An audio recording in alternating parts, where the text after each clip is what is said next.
अस्सलाम वालेकुम नाज़रीन, कानूनदान के साथ मैं हूं मेहर मोहम्मद अज़ीज़। फ़िज़िकल हेल्थ पे तो काफ़ी बात होती रही है। आज हम बात करेंगे मेंटल हेल्थ पे। इसी सिलसिले में recently Lahore high court Lahore में एक रिट दायर की गई जिसमें मेंटल हेल्थ इश्यूज़ पे, मेंटल हेल्थ कवानीन और मेंटल हेल्थ रेगुलेटरी बॉडीज़ पे बात की गई। और ये रिट दायर की एडवोकेट शहज़ल बरकी और बैरिस्टर दरा फुरकान साहब ने। आइए इनसे जानते हैं ये रिट थी क्या और इन्होंने ये रिट क्यों दायर की। अस्सलाम वालेकुम सर। जी अस्सलाम वालेकुम। पहले तो मैं आपका शुक्रिया अदा करना चाहूँगा कि आपने हमें मौका दिया इस पे बातचीत करने का। हमारे रिट का जो वाहिद मकसद था वो ये था कि मेंटल हेल्थ सिस्टम जो इस टाइम पाकिस्तान में है वो रेगुलेटेड नहीं है। मेंटल हेल्थ सिस्टम में हम देखते हैं कि मेंटल हेल्थ प्रैक्टिशनर्स आते हैं। मेंटल हेल्थ प्रैक्टिशनर्स हम अगर डिफ़ाइन करें तो उसमें साइकेट्रिस्ट आ जाते हैं, साइकोलॉजिस्ट आ जाते हैं, साइकोथेरेपिस्ट आ जाते हैं और हम देखते हैं कि उसमें मेंटल हेल्थ काउंसलर्स भी आ जाते हैं। अब आवाम को थोड़ी सी डिस्टिंग्विश करके बताना ज़रूरी है कि साइकेट्रिस्ट जो हैं वो ऑलरेडी रेगुलेटेड हैं और वो Pakistan medical and dental council के अंडर रेगुलेटेड हैं। लेकिन अगर हम देखते हैं साइकोलॉजिस्ट, साइकोथेरेपिस्ट और मेंटल हेल्थ काउंसलर्स वो किसी भी लॉ के अंडर रेगुलेटेड नहीं हैं। तो इसलिए हमें एक ज़रूरत पेश आई कि हम ये इशू जो है वो कोर्ट में लेके जाएं और इनकी रेगुलेशन जो है वो मांगी जाए। सर, ये रिट दायर करने की आपको ज़रूरत क्यों पेश आई? शुक्रिया जी आप लोगों का हमें यहाँ मदऊ करने का। इसमें जैसे कि शहज़ल ने बताया कि इसमें जो मेन इस्तदा हमारी थी वो रेगुलेशन थी of these mental health practitioners. और सिर्फ मेंटल हेल्थ प्रैक्टिशनर्स की रेगुलेशन हम नहीं मांग रहे, बल्कि हम ये भी कह रहे हैं कि जो मेंटल हेल्थ सर्विसेज हैं एज अ होल, जो सर्विसेज ये प्रोवाइड करते हैं मेंटल हेल्थ प्रैक्टिशनर्स, उनको भी रेगुलेट किया जाए। उसको रेगुलेट करने की जो एक मेजर वजह रिसेंटली हमारे सामने आई वो ये है कि इस कोविड की पेंडेमिक में बैनुल-अक़वामी सतह पे भी और पाकिस्तान के अंदर भी इस बात की अचानक एक सर्ज महसूस हुई कि बहुत ज़्यादा लोग मेंटल हेल्थ स्ट्रेस का और उससे रिलेटेड इस तरह की और परेशानियों का शिकार हुए। और उसकी वजह से इंटरनेशनली भी बहुत सारी इसके ऊपर रिसर्च हुई है और जो एक्सपर्ट्स हैं उन्होंने पोस्ट कोविड स्ट्रेस डिसऑर्डर जैसी बहुत सारी और टर्म्स इजाद की हैं जो कि स्पेसिफिकली पोस्ट इस कोविड पेंडेमिक के अंदर लोगों को लाहक हैं।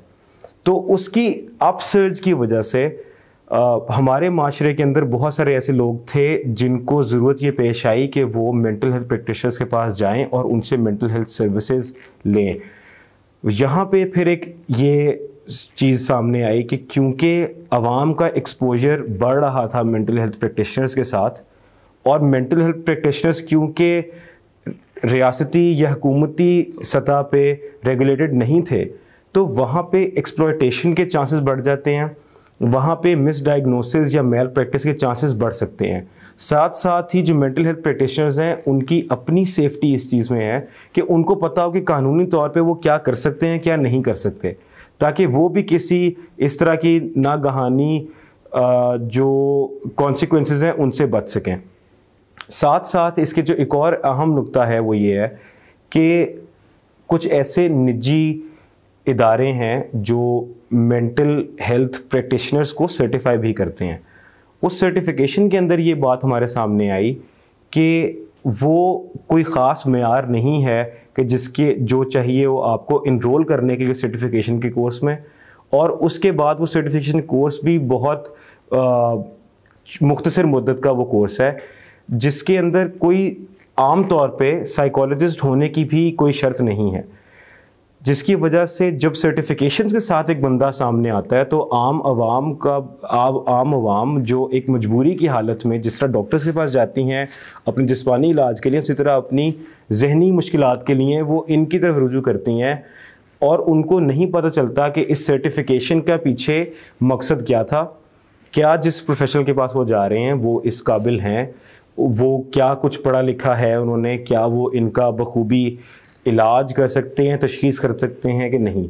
तो ये दो बहुत अहम रीज़न्स थे जिसकी वजह से ये ज़रूरत पेश आई कि हम अदालत आलिया का दरवाज़ा खटखटाएं। जी, जिस तरह के अभी अब आपको दराब ने बताया है कि मेंटल हेल्थ प्रैक्टिशनर्स और मेंटल हेल्थ इस्टेब्लिशमेंट, ये दो फ़र्क चीज़ें हैं। मेंटल हेल्थ प्रैक्टिशनर्स जो हैं वो मेंटल हेल्थ इस्टेब्लिशमेंट में बैठ के मेंटल हेल्थ सर्विसेज प्रोवाइड करते हैं। ये एक ट्रांजैक्शन है आपके सामने, और इसीलिए हमने जो हाई कोर्ट में रिट दायर की है उसमें हमने फेडरेशन को भी पार्टी बनाया है और हमने प्रोविंस ऑफ पंजाब को भी पार्टी बनवाया है। और इसकी वजह इसलिए लाहक होती है कि 18वीं तरमीम के बाद फेडरल लेजिस्लेटिव लिस्ट में आप प्रोफेशनल्स को रेगुलेट कर सकते हैं। इसका मतलब ये निकलता है कि जो प्रोफेशनल्स को रेगुलेट करना है वो फेडरल गवर्नमेंट ने करना है, और जो मेंटल हेल्थ इस्टेब्लिशमेंट जो है जिसके अंदर मेंटल हेल्थ प्रैक्टिशनर्स और वो प्रोफेशनल्स बैठे होंगे, उनको रेगुलेट करना है प्रोविंशियल गवर्नमेंट ने। और इसकी वजाहत जो है हमें मिलती है 2018 की लाहौर हाई कोर्ट की जजमेंट है जस्टिस आयशा मलिक की। उसमें ये बयान करती हैं कि किस तरह से एक मेंटल हेल्थ इस्टेब्लिशमेंट है और या तो mental health care service provider है, वो किस तरह ज़िम्मेदारी बनती है एक प्रोविंस की। तो इसमें ये बात ऐड करना भी काफ़ी ज़रूरी है, और ताकि अवाम को बताया जाए कि इनकी लाइसेंसिंग जो है मेंटल हेल्थ प्रैक्टिशनर्स की, वो ये इस्तदा की गई है रेट में कि वो फेडरल गवर्नमेंट की ज़िम्मेदारी बनती है, तो वो फेडरल गवर्नमेंट करेगी। और जो मेंटल हेल्थ इस्टेब्लिशमेंट या हेल्थ केयर सर्विस प्रोवाइडर्स जो हैं, जिसके अंदर कल को ये मेंटल हेल्थ इस्टेब्लिशमेंट्स ऐड हो जाएंगी, वो उसको रेगुलेट करना आपकी प्रोविंस की जिम्मेदारी बनती है। सर अगर हम 18वीं तरमीम की रोशनी में देखें, मेंटल हेल्थ प्रैक्टिशनर्स और मेंटल हेल्थ सर्विसेज को कौन सी हुकूमत रेगुलेट करती है? क्या ये वफाकी हुकूमत करती है या सूबाई हुकूमत? ये बहुत अच्छा सवाल आपने किया, और एक आई थिंक काफ़ी ज़रूरी भी है इस सवाल को एड्रेस करना और इसका जवाब देना। हमें जब हमने रिसर्च की तो हमें पता लगा कि मेंटल हेल्थ प्रैक्टिशनर्स जो मेंटल हेल्थ सर्विसेज प्रोवाइड कर रहे हैं और वो सर्विसेज प्रोवाइड कर रहे हैं मेंटल हेल्थ एस्टेब्लिशमेंट में, उसमें एक ये ट्रांजैक्शन बनती है जिसमें दोनों हुकूमतों का, सूबाई हुकूमत और आपकी जो फेडरल गवर्नमेंट है, दोनों हुकूमतों का ज़िम्मेदारी बनती है। वो किस तरह से ज़िम्मेदारी बनती है कि जो मेंटल हेल्थ प्रैक्टिशनर्स हैं, जो प्रोफेशनल्स हैं, उनको रेगुलेट करना है फेडरल गवर्नमेंट ने, और वो फेडरल लेजिस्लेटिव लिस्ट में भी मौजूद है। और जो हेल्थ केयर इस्टेब्लिशमेंट है या जिनको हम मेंटल हेल्थ इस्टेब्लिशमेंट कह रहे हैं, उनको रेगुलेट करना है सूबाई हुकूमत ने। सर इस बारे में हमारे मुल्क का कानून क्या कहता है? तो आपका जो सवाल था मेंटल हेल्थ प्रैक्टिशनर्स के बारे में कि उनको कोई फ़िलहाल कोई लॉ रेगुलेट कर रहा है या नहीं, या लॉ उनके बारे में क्या कहता है, मैं थोड़ा सा इस सवाल को और बढ़ा दूँ। और वो सवाल फिर ये बनता है कि ना सिर्फ मेंटल हेल्थ प्रैक्टिशनर्स बल्कि मेंटल हेल्थ इस्टेब्लिशमेंट्स और मेंटल हेल्थ सर्विसेज, जैसा कि शहज़ल ने आपको बताया कि ये कलेक्टिवली 3 पिलर्स हैं, 3 सतून हैं मेंटल हेल्थ सिस्टम के। और सवाल ये बनता है कि क्या इन तीनों में से किसी एक चीज़ को भी फ़िलहाल रेगुलेट किया जा रहा है या नहीं। और उसके साथ ही ज़ैली सवाल फिर ये भी बन जाता है कि इनके ऊपर कोई हुकूमत की कोई जिम्मेदारी है इनको रेगुलेट करना या नहीं। तो मेंटल हेल्थ प्रैक्टिशनर्स को, जैसा फैजल ने कहा, कि फेडरेशन ने करना है, और उसके बाद हमने ये देखना है कि बाकी जो चीज़ें उस एम्बिट में नहीं आएंगी उन सबको सूबाई हुकूमत ने करना है। इसमें हमारा आगाज़ होना चाहिए कॉन्स्टिट्यूशन से, 73 के आइन से। 73 के आइन के अंदर जो हर पाकिस्तानी शहरी को आइन एक फंडामेंटल राइट देता है, बुनियादी हक देता है, वो है राइट टू लाइफ का। राइट टू लाइफ की तशरीह करते हुए पाकिस्तान की सुप्रीम कोर्ट ने 2020 में एक जजमेंट दी और उसमें तशरीह की राइट टू लाइफ की, और ये कहा गया कि राइट टू लाइफ के अंदर ही राइट टू हेल्दी लाइफस्टाइल के राइट टू हेल्थ भी एग्जिस्ट करता है। और उसकी मज़ीद वजाहत करते हुए सुप्रीम कोर्ट ने ये कहा कि जो राइट टू हेल्थ है उसके अंदर ना सिर्फ जिस्मानी बल्कि साथ साथ जहनी हेल्थ या जहनी सेहत बहुत कुलीदी किरदार अदा करती है। जो अल्फाज सुप्रीम कोर्ट ने इस्तेमाल किए वो ये थे कि every citizen of Pakistan has a right to enjoy the highest attainable level of mental and physical health। तो यहाँ पे दोनों चीज़ों को बराबर रखा गया है। और इसमें ये भी बात अहम है इसको नोट करना कि जो ये अल्फाज हैं, ये सुप्रीम कोर्ट ने जो अल्फाज का चुनाव किया है, ये बहुत अहम है, क्योंकि ये पाकिस्तान की रियासत के ऊपर जो बैनुल अक़वामी ऑब्लिगेशंस हैं, लीगल ऑब्लिगेशंस हैं, उनकी भी अक्कासी करता है।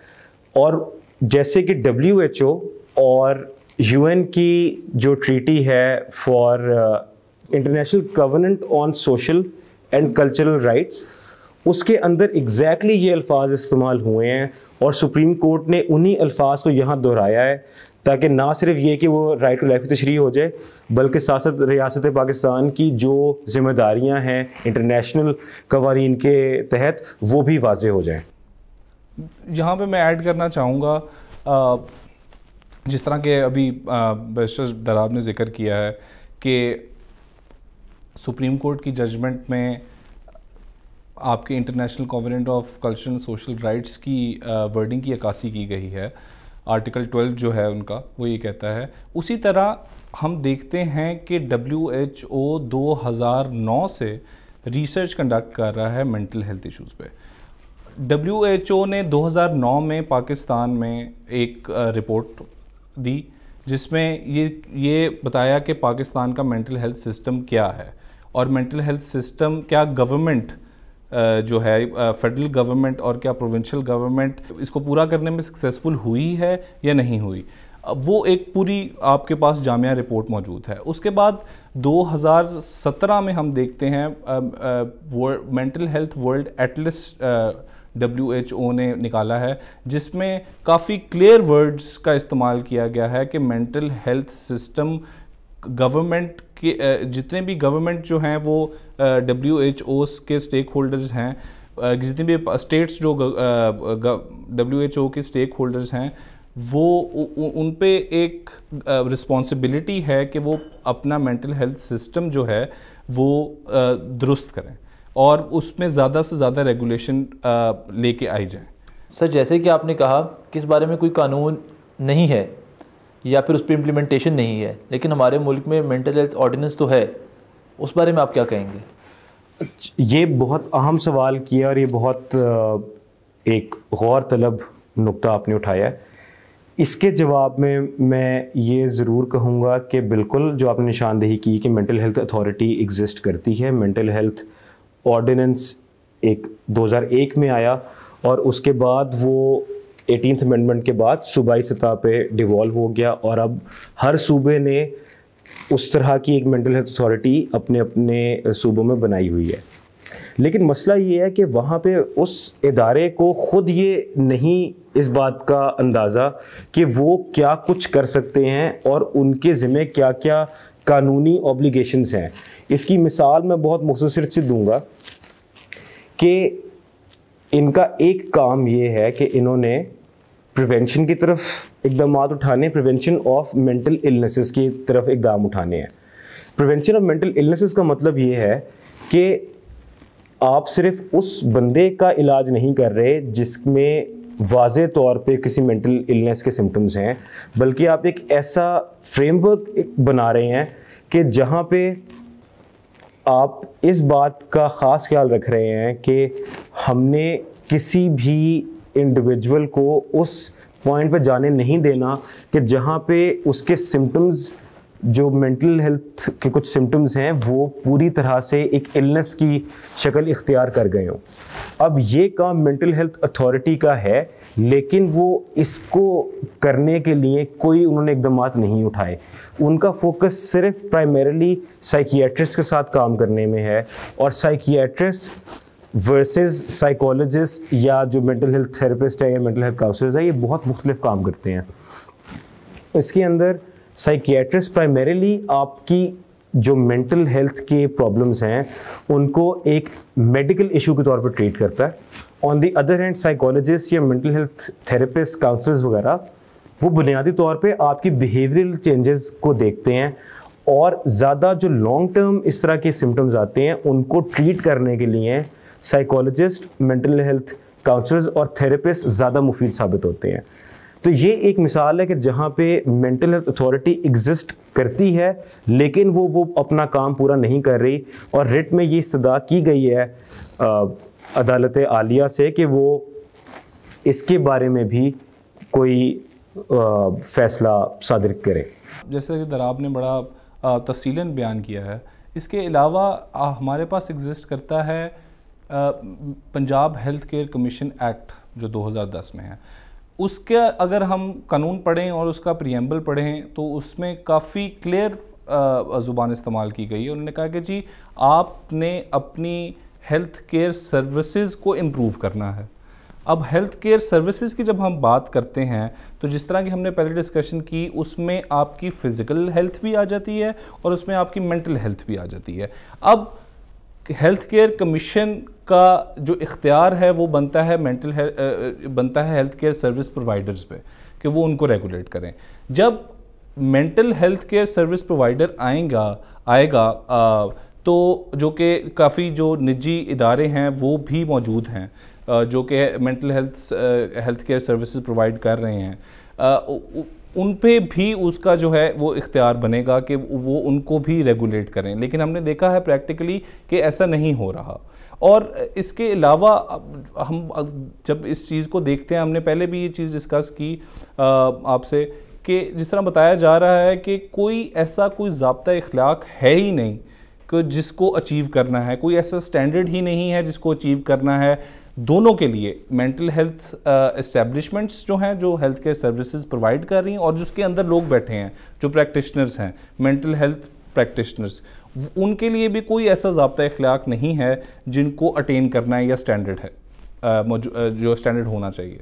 जिसने इस्टेब्लिशमेंट्स या सर्विस प्रोवाइडर्स की जो इस्टेब्लिशमेंट है उनको रेगुलेट करना है। इनके एक्ट में जो अल्फाज आते हैं वो ये हैं कि जहाँ पे डायग्नोसिस और ट्रीटमेंट हो रहा है किसी भी हेल्थ सर्विस का, वो सारी इस्टेब्लिशमेंट्स इसकी रेगुलेशन के एम्बट में फॉल करती हैं। जहाँ पे साइकोथेरेपी हो रही है, जहाँ पे मेंटल हेल्थ काउंसलर्स बैठे हुए हैं या साइकोथेरेपी या साइकोलॉजिस्ट बैठे हुए हैं, हमारा मौक़िफ़ ये है कि इसके अंदर हर एक सतह के ऊपर किसी न किसी लेवल पे डायग्नोसिस और ट्रीटमेंट का अमल जारी है। अगर डायग्नोसिस और ट्रीटमेंट का अमल जारी है तो यकीनी तौर पे पंजाब हेल्थ केयर कमीशन का ये एम्बट बन जाता है कि वो इन एस्टेब्लिशमेंट्स को भी रेगुलेट करें। तो अगर मेंटल हेल्थ अथॉरिटी और पंजाब हेल्थ केयर कमीशन भी अपना काम करें मेंटल हेल्थ इलनेसेस और डिजीज़ की प्रिवेंशन के अंदर, या उनकी इस्टेब्लिशमेंट्स को रेगुलेट करें, तो आई थिंक कि एक ऑलरेडी आपके पास हल्का फुल्का सिस्टम एग्जिस्ट करता है जो कि आपके लिए मुफीद साबित हो सकता है। सर, आपके अपने कीमती वक्त हमें देने का बहुत शुक्रिया। हम उम्मीद करते हैं कि इस मुद्दे पे बात करने से हमारे माशरे में कुछ अवेयरनेस फैलेगी।